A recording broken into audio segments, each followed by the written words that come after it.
चलिए स्टार्ट करते हैं हम आज का इन न्यूज टॉपिक। आवश्यक एवं गैर आवश्यक सब्सिडी।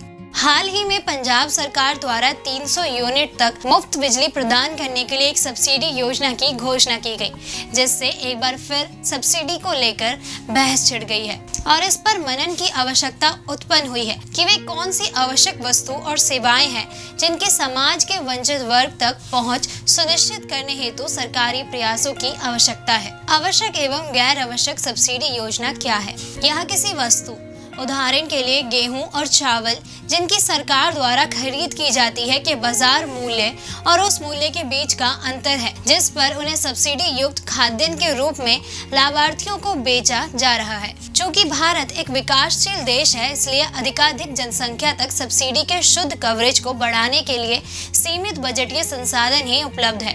वर्ष 2022 से 2023 के केंद्रीय बजट में खाद्य सब्सिडी के लिए 6 लाख करोड़ रुपए आवंटित किए गए थे। कर रियायतों को देखें तो वर्ष 2018-19 और वर्ष 2019-20 में सकल घरेलू उत्पाद का लगभग 1.9% और 2.5% रही थी। भारत में लंबे समय से राजस्व और जीडीपी का अनुपात गतिहीन बना रहा है। वर्ष 2010-11 से वर्ष 2019-20 की अवधि में सकल घरेलू उत्पाद के सापेक्ष केंद्र और राज्य सरकारों की संयुक्त राजस्व प्राप्ति 4% से 20.3% के संकीर्ण दायरे में रही है, जबकि उल्लेखनीय है कि कई विकसित और उभरती बाजार अर्थव्यवस्थाओं में यह अनुपात बहुत अधिक होता है। वर्ष 2019 में यह अनुपात यूके के लिए 36%, यूएस के लिए 1%, स्वीडन के लिए 48.6%, नीदरलैंड के लिए 43.6% और ब्राजील के लिए 31.5% रहा था।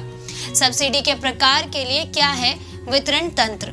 लक्षित तरीके से नियम आय वाले परिवारों के लिए सहायता, जो मुफ्त या सब्सिडी युक्त खाद्यान्न और स्वास्थ्य एवं शिक्षा जैसी सेवाओं के रूप में उपलब्ध है, जैसे सार्वजनिक वितरण प्रणाली।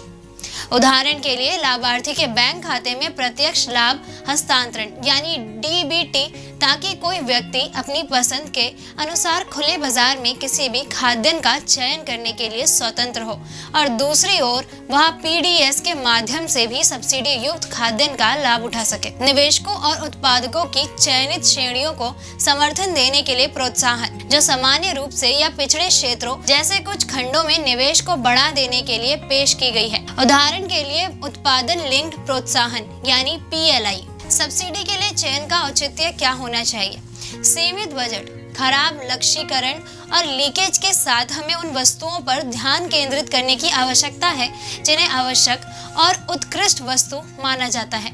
मुख्य रूप से खाद्यान्न सार्वजनिक वितरण प्रणाली के माध्यम से लक्षित समूह को अत्यधिक रियायतें मूल्यों पर प्रदान की जाती है। इसके अलावा इस बात के पर्याप्त परिणाम मिलते हैं कि इस तरह के वितरण ने गरीबी को कम करने में मदद की है।